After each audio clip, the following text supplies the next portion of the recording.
In the Catholic faith, the Ten Commandments are a sacred gift, guiding us to live in harmony with God and our neighbors.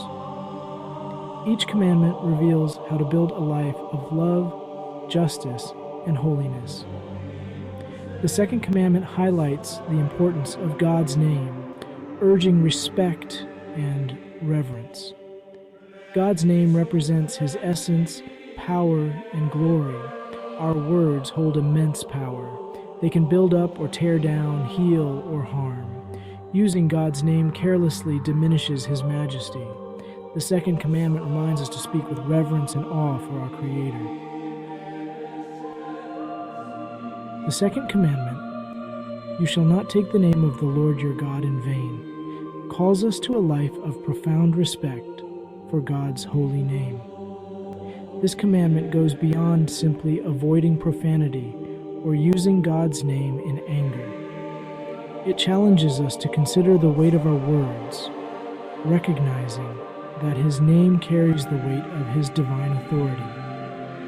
To treat God's name lightly is to trivialize His power, His presence, and the depth of love He has for each of us. The Catechism of the Catholic Church teaches that the Second Commandment prohibits every improper use of God's name. This includes blasphemy, which is directly insulting God's majesty, and false oaths, where we call upon God's name to bear witness to a lie. We are also called to avoid using God's name in magic, as this distorts the true means of our communication with God. The Second Commandment challenges us to live with integrity, ensuring that our words and actions always align with our reverence for God. The Bible provides numerous examples of the importance of God's name. In Exodus, when Moses encountered God in the burning bush, God revealed His name as, "I am who I am." This powerful declaration emphasizes God's eternal nature, His self-existence, and His absolute sovereignty. When we truly grasp the significance of God's name, we understand that it represents His very being, the source of all creation, and the ultimate reality that governs the universe. Throughout the Scriptures, we witness the reverence with which God's name is treated. Angels and saints pronounce His name with trembling awe, recognizing the power and holiness it embodies. When we use God's name carelessly or disrespectfully, we not only disobey His command, but also fail to acknowledge the depth of His majesty and the immeasurable love He has for us. Section 4. Living the Second Commandment. Practical applications.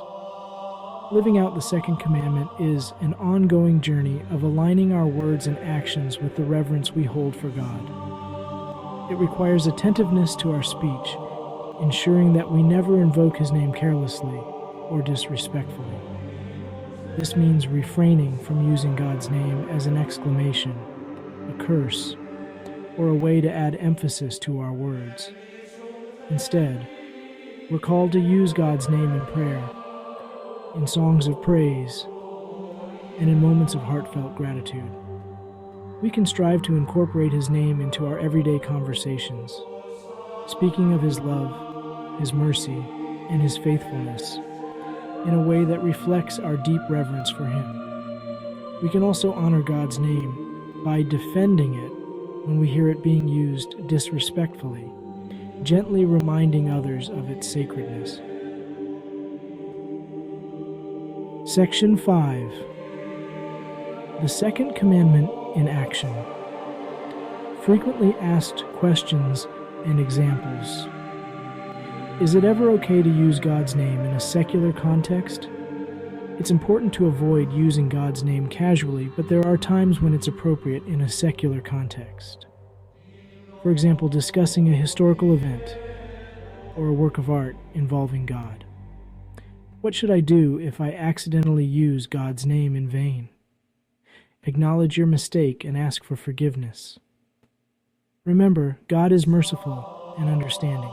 By living out the Second Commandment, we cultivate a deeper awareness of God's presence. As we conclude, remember to continue fighting the good fight. Reflecting on the importance of upholding the sacredness of God's name can transform our everyday actions, helping us to live with greater mindfulness and reverence.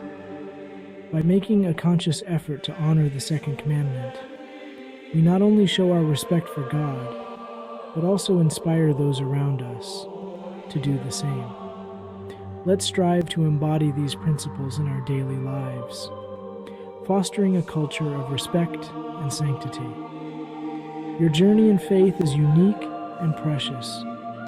May you find strength and peace as you walk this path. Together we can grow in understanding and faith. Until next time, take care and God bless you on your journey.